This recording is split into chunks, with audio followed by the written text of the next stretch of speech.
Diqqat, aholiga tezkor xabar. Endilikda yo'nalishsiz taksilarga bir qator huquqlar beriladi. Barcha xabardor bo'lsin. Assalomu alaykum hurmatli tomoshabin. Videorolikdan to'liqroq xabardor bo'lish uchun video ostidagi like va obuna bo'lish tugmachalarini bosib qo'yishlikni unutmang. Diqqat qiling. O'zbekistonda yo'lovchi tashish faoliyatini tartibga solish takomillashtiriladi. Bu 2-aprel kuni qabul qilingan avtomobil transportida yo'lovchi tashish faoliyatini tartibga solish bo'yicha qo'shimcha chora-tadbirlar to'g'risidagi hukumat qarorida belgilangan. Qarorga ko'ra yuridik shaxslarga tegishli yo'nalishsiz taksilarga quyidagi huquqlar beriladi. Yo'lovchilarni olish va tushirish maqsadida to'xtash taqiqlangan yo'l belgisi amal qilish hududida, shu jumladan aeroport va vokzallarga tutash hududlarda to'xtash.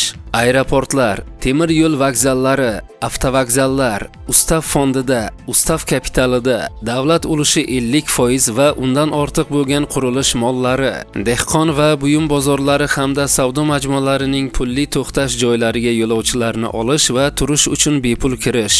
Yo'nalishli transport vositalari uchun ajratilgan maxsus harakatlanish yo'lagi bo'ylab harakatlanish.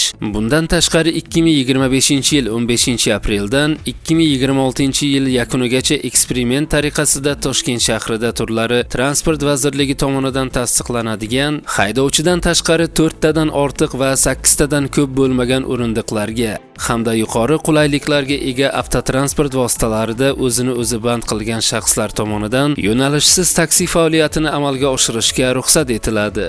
Bunda o'zini o'zi band qilgan tashuvchilarga litsenziya varaqasi berilganligi uchun davlat boji bazaviy hisoblash miqdorining 3 baravari 1.125.000 so'm miqdorida undiriladi, deyiladi xabarda.